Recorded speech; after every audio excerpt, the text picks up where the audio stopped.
आम्ही तर वंश परंपराचे पुजारी बरं का. इथं इकडं लिंबाचं झाड होतं, त्या लिंबाची फांदी अशी गेलेली होती. जिथं पांडुरंग उभारलेत का तिथंच काका पण उभारले होते. मग त्या फांदीला धरून चिकट तुटत होती. त्या फांदीचाच फक्त पाला गोड लागत होता, बाकीचा पाला कडू लागत होता विशिष्ट. मग गावातल्या लोकांनी फार त्रास काकाला मंडळीला त्यांच्या दिला. त्यांचं बाळ अंगणात खेळायला लागलं, ती म्हणली बाळ आपल्या अंगणात खेळायला, बाळावर लक्ष ठेवा. मग हे विठ्ठल विठ्ठल नाम स्मरणात तरी नसल्याने हिने काय लक्ष ठेवलं नाही. ही पाण्याला गेली, पाण्याहून आल्यावर बघती बाळ तर बाळ काय कुठं दिसेना.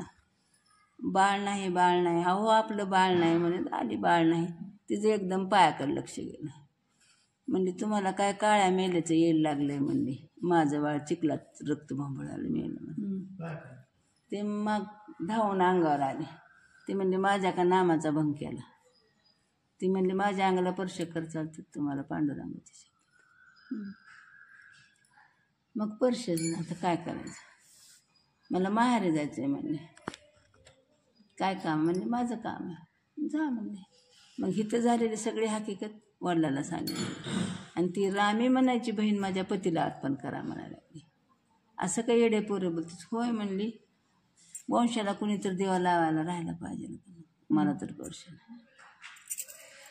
आता काय करायचं. मग त्याने बी विचार केला, वर्ष 2 वर्ष लोटले. मग गेले म्हणले द्या तुमच्या ह्याला रामीला. तर लग्न सोहळा पहिल्या लग्नापेक्षा थाटात झाला. मग वाटेला चालले सासरे सासू. म्हणले पहिलीला सांभाळा तसं हिलाही सांभाळा, दोघीला सामानच सांभाळा, दोघीचं अंतर ठेवू नका, तुम्हाला विठोबाची शपथ. विषयच कट. मग आले, ह्यानी बिचाना उचलायची, अंगणात झोपायची. हिनं थाट माट केला मोठीनं, पण ह्यानी काय अंगणात बाहेर जाऊन झोपायचे. 1 महिना 2 महिने 4 महिने तुम्ही असं का करता म्हणले. मी एक तुम्हाला पांडुरंगाची शपथ घातली, रामीनं काय केलं. तुझे वडील काय म्हणले, दोघीला समान सांभाळा, दोघीचं अंतर ठेवू नका, तुम्हाला विठोबाची शपथ. शपथ. मग आता करायचं का. झाले वर्ष 2 वर्ष. म्हणले आपण असं करू म्हणले, आता आपले पतिराज झोपले, तू एक असं अंगावर इकडे झोप, इकडे. दोघींनी 2 हात बाजूने अंगावर घेतले. मग ते जागे झाले. जागे झाल्यावर बघते तर इकडे इकडे. म्हणले आज हातानं पाप केलं, उद्या पाय पाप करते. ह्या हाताला काहीतरी सजा करायला लागली. मग ते कोयता आणायला गेलं. ह्याने बघितलं कोयता आणायला गेलं की हे म्हणले आता आपला घात करते. ह्या महाराजा भीतीनं पळून गेला. त्याने खांबाला कोयतं कार केलं, खांबाला बांधला आणि तोडून घेतले. बराच वेळ झाला, बघावं तरी म्हणले आपले पतिराज काय करतात. आले तर रक्ताचा पाठ लागला, रडायला, आक्रोश करायला. म्हणले रडू नका म्हणले, हे हात उचला आणि तीर्णात नेऊन टाका म्हणले. मग ते हात उचलले, ते तीर्णात फेकायचं. चित्रगुप्त राजाने ते गुप्त केले. तीर्णात टाकायच्या ते पंढरीच्या पांडुरंगाला कळालं. मग ते निघाले तिथून. रुक्मिणी म्हणली कुठं, तर म्हणले माझ्या भक्ताच्या घरी जायचं, त्याने पोट भरण्याचं साधन नाही, पण मी पण येते. तर म्हणले काम करायची लाज बाळगायची नसली तरी यायचं, तुम्ही सांगताल ते. पुढं निघाले. गरुड म्हणले कुठं, असं असं जायचं, मी पण येतो. तर म्हणले गरुडाचा गाडा व्हावा लागला, त्यांच्याच हातात करायचं, तुम्ही म्हणताल तेच राजे. मग गरुडावर बसून आले. पंढरीहून गावाच्या बाहेर उतरले. जीर्णवस्त्र धोतर घातलं, बंडी फाटकी घातली, पेटा बांधला, गंधलेले जीर्णवस्त्र साडी घातली, चोळी घातली, नाकात झुमकेदार नथलेली, आडवं कुंकू लिहिली. आले आपल्या गाडावर घेऊन. माणसं 4 बसलेले होते रस्त्यावर. बाबा आहे का तुमच्या गावाला कोण कुंभार. आहे म्हणजे एवढपट कुंभार. त्यांना हात तोडून घेतला. आले, राम राम केला, राम राम केला. म्हणले आम्हाला इथं काम लागल का, तर तुम्ही कुठले. आम्ही म्हणले पंढरीचे इटू कुंभार. तुमच्या संग परिवार किती, माझी पत्नी आणि गाढव. मग त्यानं गावाचं बी नाव बदललं नाही, स्वतःचं बी नाव बदललं. आमच्या देशाला दुष्काळ पडलाय म्हणले, आम्हाला पोट भरण्याचं काही साधन नाही म्हणून आलो म्हणले आम्ही. पण आम्हाला पैशाचं मोल नको म्हणले, तुमच्याबरोबर फक्त भोजन पाहिजे, बाकी काय नको. बरं करा, काय नाही हरकत आहे, काय येत आहे म्हणून त्यांनी केलं आपले. ह्याने गाडगे घडवायचे पांडुरंगानं, विकायला न्यायचे, जेवढं दिल तेवढंच मोल आणायचे, मागायचे नाही एवढं द्या तेवढं द्या म्हणून. रुक्मिणीनं स्वयंपाक करायचा, सगळ्याला पात्र वाढायचं, पांडुरंगाला आणि काकाला एक पात्र म्हणे, मग आणि गरुडाला एक पात्र, ह्या दोघी मंडळीला एक पात्र, आणि मग पांडुरंगानं काकाला घास भरवायचा आणि आपण एक खायचं. मग पांडुरंगानं सगळं काकाचं केलं, आंघोळ धोतर सगळं केलं पांडुरंगानं काकाचं. मग रोज विकायला जायचे, गाडगी विकून यायचे, स्वयंपाक घालायचे ते. मग एके दिवशी असा प्रकार झाला की जाळच तुटलं. जाळं तुटल्यावर घ्या बायानं फुटके तुटके गाडगे, आणि एकही गाडगं फुटलं नाही, एकही गाडगं ते फुटलं. हे म्हणले चतुर कुंभार आला म्हणले, कुणाला घ्या म्हणले का बरं. मग असं वाजविता एका बाईच्या हातातून गाडगंच पडलं. मग ती गाडगात आपण कशा वाया उभारल्या, ती तुमच्या नाकावर, त्यांच्या कानावर, ह्यांच्या मानगुटावर, त्यांच्या वाटावर, त्यांच्या हातावर, कुणाच्या कानावर ते गाडगं उडू उडू प्रत्येकीला मारायला लागला.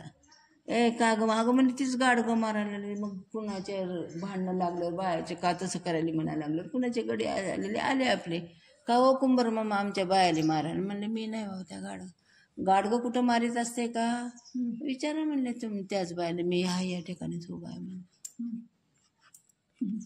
मग सोडवी झाली. मग आता सुगी आल्यावर म्हणले आता दुष्टाच्या शेतात जायचं, एक गाडाव एक कुंभार, एक गाडाव एक कुंभार. मग यांच्यापाशी काय दोर नको, काय नको. गेले आपले, एक गाडाव एक कुंभार घेऊन गेले.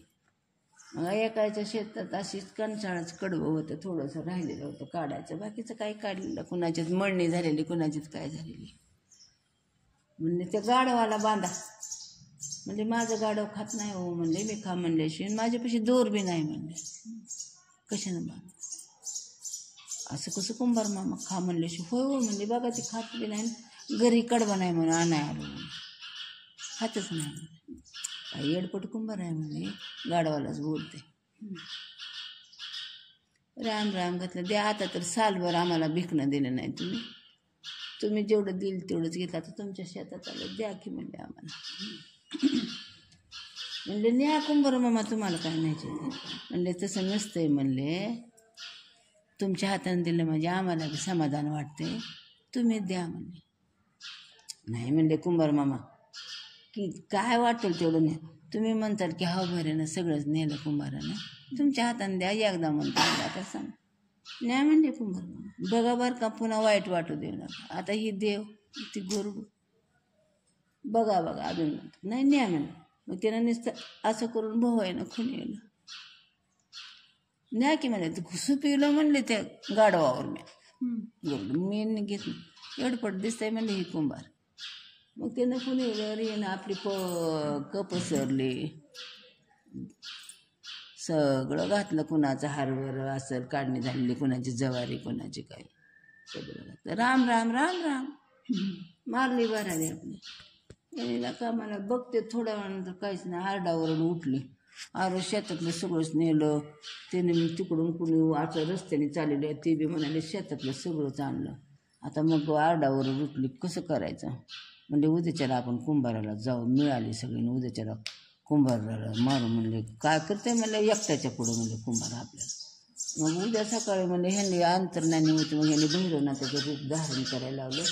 उंचीच्या उंची, डोंबरू चिरसू जटा, अंगाला राख लागली, खैरासारखे डोळे केले, हातभर जीभ काढले, हा करून गर्जना करा म्हणले भेडसावून जातील.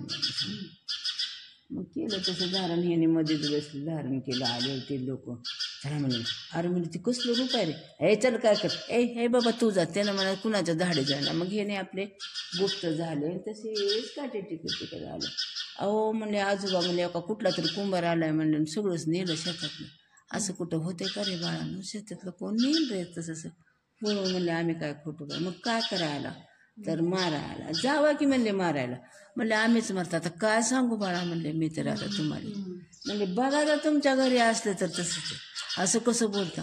आता काय सांगू बाबा, मला काय कळत नाही, आता काय सांगू म्हणले. गेले बघतं येऊन अजून बघावं तर म्हणले ती म्हातारं म्हणलंय तरी बघते कोटारं भरलेले.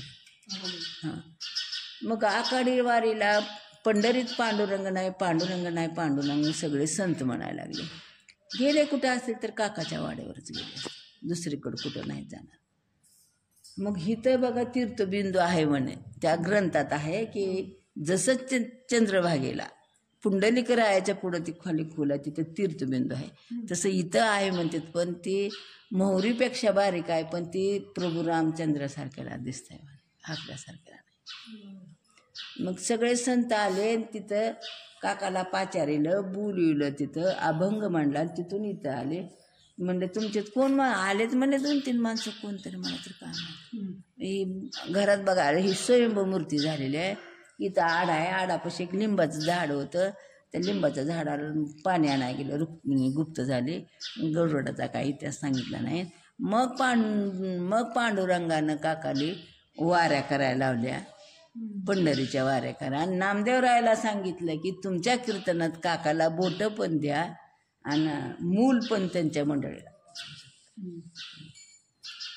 काय चाललं निवांत तिथं सप्त्याला त्यांच्याच कीर्तनात बोट पण आली आणि मूल पण त्यांच्या मंडळीला फक्त दृष्टांतात दाखवलं. बाकी काय करायचं मामा.